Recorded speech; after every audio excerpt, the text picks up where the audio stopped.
ఓం సర్వమంగళ మాంగళ్యే శివే సర్వార్థ సాధకే శరణ్యే త్రయంబకే గౌరీ నారాయణి నమస్తుతే.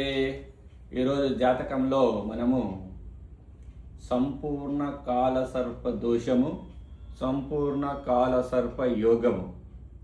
అందరికీ యోగం అనేది తెలియదు, దోషం అనేది తెలియదు. ఎక్కడ గ్రహాలు ఏర్పడితే దోషము, ఎక్కడ గ్రహాలు ఉంటే యోగం అనేది ఇప్పటివరకు ఏ జాతకుడు, ఏ జ్యోతిష్యుడు చెప్పని విధంగా మనము ఈ వీడియోలో తెలుసుకుందాం. ఈ కాలసర్ప దోషాలు అనేక విధాలుగా ఉంటాయి. కాలసర్ప సంపూర్ణ కాలసర్ప దోషము, అర్ధకాల సర్ప దోషము, నాగదోషము, ఇవి 3 విధాలుగా ఉంటాయి. అదేవిధంగా సంపూర్ణ కాలసర్పయోగము, అర్ధకాల సర్పయోగము, ఇవి 2 విధాలుగా ఉంటాయి. ఈరోజు మనము జాతకంలో సంపూర్ణ కాలసర్ప దోషము, సంపూర్ణ కాలసర్ప యోగం గురించి సంపూర్ణంగా తెలుసుకుందాం. ఎవరి జాతకంలోనైనా కేతు రావు మధ్యల గ్రహాలు ఎడమ దిక్కు ఉంటే అది సంపూర్ణ కాలసర్ప దోషము. ఎవరి జాతకంలోనైనా రావు కేతు మధ్యల కుడి దిక్కు అన్ని గ్రహాలు వచ్చి ఉంటే అది సంపూర్ణ కాలసర్ప యోగము అంటారు. ఇది ఏ జ్యోతిష్యుడు చెప్పుడు ఎవరికి తెలియదు. అది మిడిమిడి జ్ఞానంతోనే సంపూర్ణ కాలసర్ప దోషం ఉంది, సంపూర్ణ కాల ఏమున్నది తెలుసుకోకుండానే చెప్పేస్తున్నాడు. కాబట్టి ఈరోజు వివరంగా ఈ సంపూర్ణ కాలసర్ప దోషము, సంపూర్ణ కాలసర్ప యోగం గురించి, దోషం ఉంటే ఏం జరుగుతుంది, యోగం ఉంటే ఏం జరుగుతుంది గురించి ఇప్పుడు ఈ వీడియోలో చెప్పబోతున్నాను.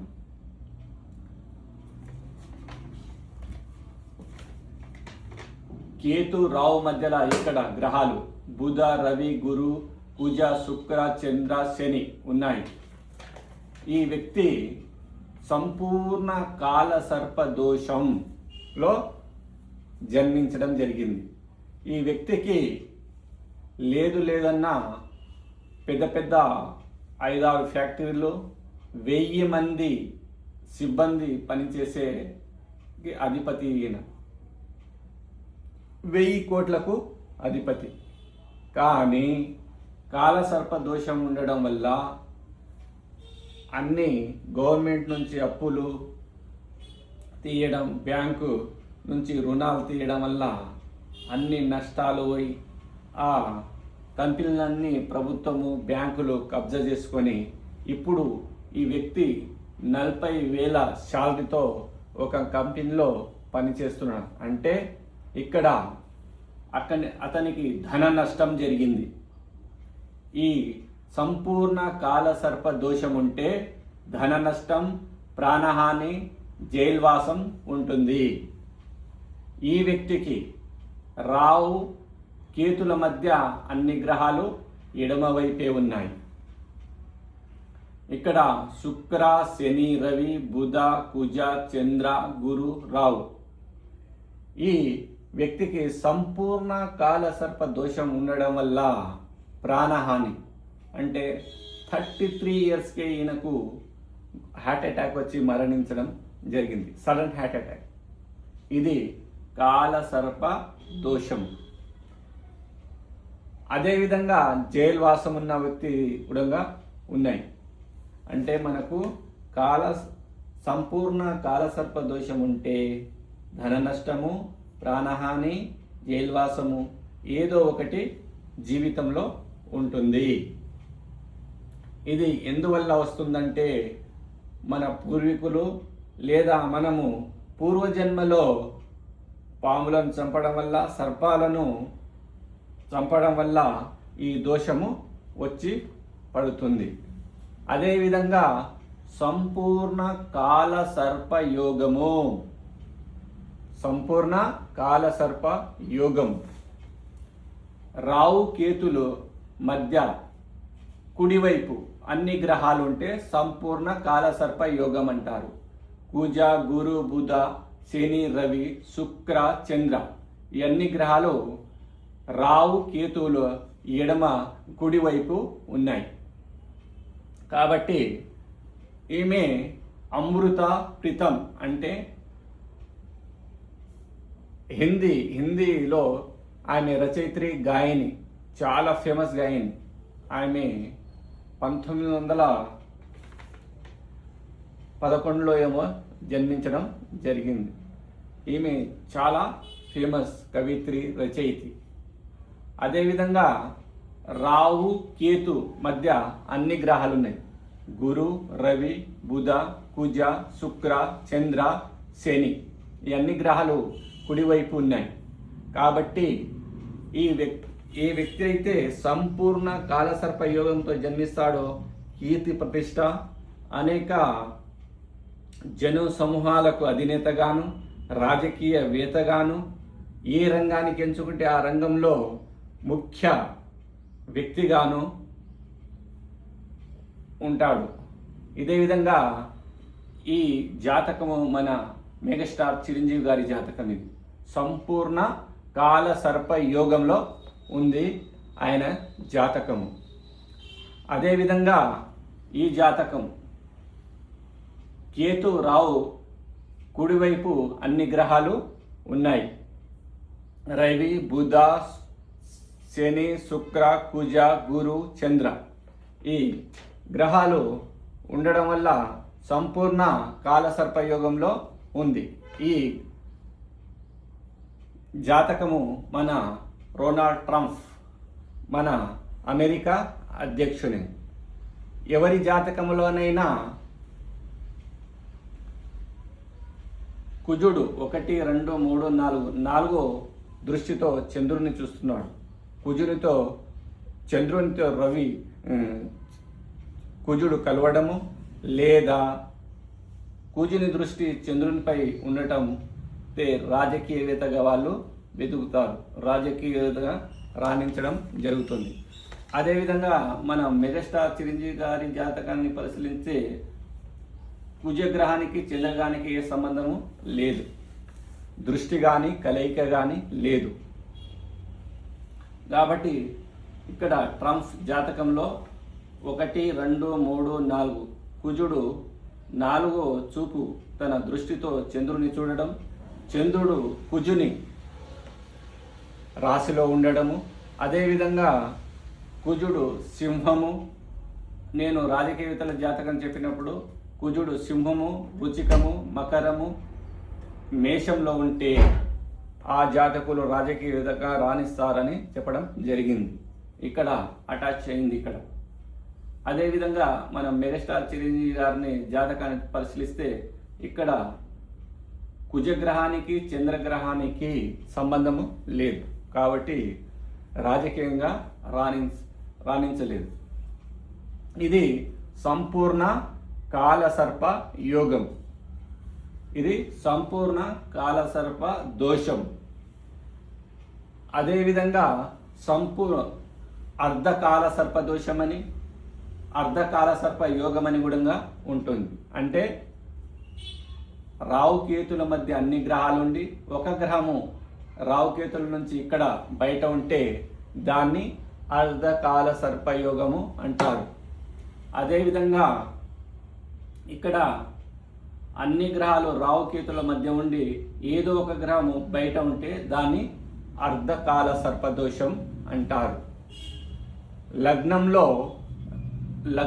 ఈ లగ్నం అనుకుంటే లగ్నంలో రావు, 7వ ఇంట్లో కేతు ఉంటే దాన్ని నాగదోషము, లేదా లగ్నంలో కేతువు 7వ ఇంట్లో రావు ఉంటే దాన్ని నాగదోషము కింద తీసుకోవడం జరుగుతుంది. అయితే దీనికి సంపూర్ణ కాలసర్ప దోషానికి పరిహారము ఏదైనా ఉందంటే సర్పయాగము చేయడం జరిగింది. పరిషత్ మహారాజు కుమారుడు మహారాజుకు తక్షకుడు కాటు వేయడం వల్ల జయమేజయుడు అనే అతని కుమారుడు సర్పయాగానికి పూనుకుంటాడు. సర్పయాగము చాలామంది ఋత్వికులను పిలిపించి సర్పయాగము చేసినప్పుడు ఆ సర్పయాగానికి మానసాదేవి పుత్రుడైన అస్తికుడు ఆ సర్పయాగాన్ని ఆపి జయమేజయుడు రాజుకు నచ్చజెప్పి ఈ జాతిని నాశనం చేయకుండా కాపాడడం జరుగుతుంది. కాబట్టి సర్పాలకు అధిదేవత మానసాదేవిని ఈ దోషమున్న వాళ్ళు పూజించడం వల్ల ధన నష్టం, ప్రాణహాని, జైల్వాసం అనేది పోగొట్టుకోవచ్చు. ఈ మానసాదేవి కుమారుడు అస్తికుడు పూజించడం, అస్తికుడు అంటే 7 పడగల్లో ఉంటాడు కాబట్టి అస్తికుడు పూజించడం, మానసదేవిని పూజించడం. మానసదేవి హరిద్వార్ కొండల మీద ఆలయం ఉంది, ఉత్తరాఖండ్లోని స్వయంభూ దేవాలయం. ఆమె శివుని మానస పుత్రిక కాబట్టి మానసాదేవి అని పేరు రావడం జరిగింది. కాబట్టి ఎవరికైనా సంపూర్ణ కాల సర్పదోషం ఉంటే లేదా దశమహావిద్యల్లో చిన్నమస్తాదేవికి పూజించడం వల్ల ఈ కాలసర్ప దోషం నుంచి పూర్తిగా విముక్తి పొందవచ్చును. సంపూర్ణ కాలసర్ప యోగం ఉన్న జాతకులు కూడా మానసదేవిని పూజించడం, చిన్నమస్తాదేవిని కూడా పూజించడం వల్ల అనేక విధాలుగా ఇంకా చాలా అభివృద్ధి, పేరు, ప్రాఖ్యాత అంత జీవితాంతము ఉంటుంది. కాలం అంటే కాలాన్ని పాము కాటేయడం అంటే అతని ధనాన్ని కానీ అతని ప్రాణాన్ని కానీ అతన్ని బంధించడం కానీ జరుగుతుంది కాల సర్పదోషము ఉంటే. అందుకోసము చాలామందికి తెలియదు. చాలామంది ఏం చెప్తారంటే ఇక్కడ మొత్తం రాహుకేతుల మధ్య గ్రహాలు ఉన్నాయి, అది కాలసర్ప దోషం. కాలసర్ప దోషానికి కాలసర్ప యోగానికి తేడాలుకుండా మన జాతకులు చాలామంది చెప్పడం జరుగుతుంది. ఈరోజు అందుకోసమే ఈ వీడియో చేయడం జరిగింది, చాలా టూకీగా. అదేవిధంగా రాసుల గురించి చెప్పాలంటే ఒక వ్యక్తికి ఒక రాశిలో ఆ గ్రహానికి ఎన్ని బిందువులు రావడం జరిగింది అష్టక వర్గంలో, అది చూసి మాత్రమే ఇది కుండలి అంటే ఎక్స్రే కాపీ, అది అష్టక వర్గము సిటీ స్కాన్, ఎక్కడ అతనికి ప్రాబ్లం ఉన్నదని మనం సిటీ స్కాన్ వల్లనే తెలుసుకోవచ్చు. కాబట్టి మేషరాశి జాతకులు టూకీగా చెప్పేయడము, ఏదో యూట్యూబ్ వచ్చిందనో టీవీలో వచ్చిందనో మేషరాశి జాతకులకు ఏళ్ళనాటి శని నడుస్తుంది, చాలా అపాయం ఉంది, ధన నష్టం జరుగుతుంది, అది నష్టం ఉంది. అది మేషరాశి వాళ్ళకు ఇప్పుడు శని 12వ ఇంట ఎక్కడ మీనరాశిలో ఉన్నారు. అదే ఒక జాతకునికి మేషరాశి జాతకునికి శనికి ఎక్కడ 6 బిందువులు కానీ 7 బిందువులు కానీ రావడం జరిగితే అతనికి ఆ కాలంలో అతనికి చాలా ఉద్యోగంలో ప్రమోషన్ రావడం జరుగుతుంది, ఇల్లు కట్టుకోవడం జరుగుతుంది, వాహనాలు కొనుక్కోవడం జరుగుతుంది. కానీ ఏ జాతకుడైతే అక్కడ పోయి నీకు ఏళ్ళనాటి శని నడుస్తుంది, ఏం లేదు అని చెప్పడం జరగడం వల్ల ఈ జ్యోతిష శాస్త్రానికి చాలా చెడ్డ పేరు వస్తుంది.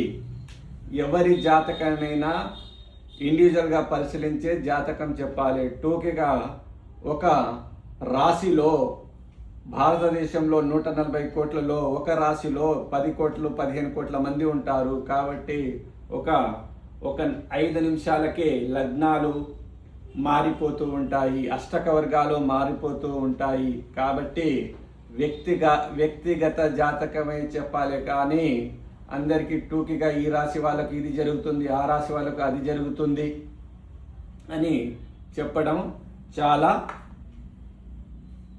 మంచి విషయము కాదు. అదేవిధంగా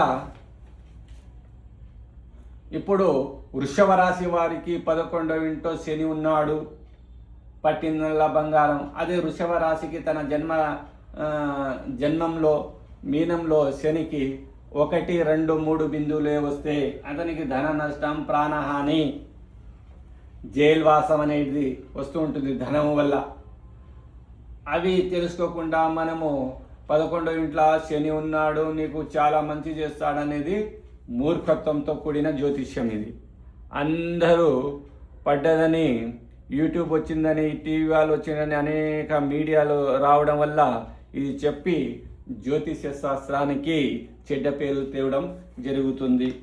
ఎవరికైనా వ్యక్తిగత జాతకము, ఆ జాతకంలో లగ్నము, లగ్న కుండలి, అదేవిధంగా అరుణ కుండలి, అదేవిధంగా అష్టకవర్గం, సర్వాష్టకవర్గం, చంద్రాష్టకవర్గం చూసే జాతకాన్ని సంపూర్ణంగా పరిశీలించి అతనికి ఏ యోగాలున్నాయి, ఏ దోషాలున్నాయి, ఇప్పుడు జరుగుతున్న దశ ఏమిటి అన్ని పరిశీలించి అతనికి జాతకాన్ని చెప్పాలి. కానీ ఇది వచ్చిందని టూకీగా చెప్పేయడం, అది జరగడం వల్ల ఇది నేనే చెప్పడం జరుగుతుంది, ఇది అన్నీ జరిగినాయి, ఏదో ఒక 10 చెప్పడం వల్ల 2 జరగడం వల్ల ఇది జరుగుతుంది అని జ్యోతిష శాస్త్రానికి చెడ్డ పేర్లు తెస్తున్నారు ఈ సోషల్ మీడియా రావడం వల్ల. ఇది 100% ఇది మూఢో నమ్మకం కాదు. జ్యోతిష శాస్త్రం అనేది ఒక శాస్త్రం, సాంఘిక శాస్త్రం ఎట్లనో, ఫిజికల్ సైన్స్ ఎట్లనో ఇది కూడా 2, 3 కొడితే 5. ఇది ఒక జాతకుని గణించి చెప్పడంలో ఎప్పుడు చెడు జరుగుతుంది, ఎప్పుడు మంచి జరుగుతుంది అనేది 100% ఫలితం ఇస్తుంది ఈ జ్యోతిష శాస్త్రం. అందుకోసము మంచి ఒక జ్యోతిష శాస్త్రంలో ప్రావీణ్యత, అందుతో పాటు అతనికి అష్టక ప్రశ్న శాస్త్రం కూడా తెలిసి ఉండాలి. అష్టమంగళ ప్రశ్న తెలిసి ఉంటేనే సంపూర్ణంగా జాతక పరిశీలన చేయడానికి వీలు ఉంటుంది. అందుకోసము ఈరోజు మనము సంపూర్ణ కాలసర్ప దోషము, సంపూర్ణ కాలసర్ప యోగం గురించి మొత్తము చెప్పుకోవడం జరుగుతుంది. ఇప్పటి వరకు ఏ జ్యోతిష్యుడు చెప్పని విధంగా సంపూర్ణంగా, విఫలంగా సంపూర్ణ కాలసర్ప దోషం నుంచి, సంపూర్ణ కాలసర్ప యోగం నుంచి వివరించడం జరిగింది. మా యూట్యూబ్ ఛానల్కు సబ్స్క్రైబ్ చేసి ఆదరించాలని మనవి చేసుకుంటూ ఈ వీడియోని ఇంతటితో ముగిస్తున్నాం.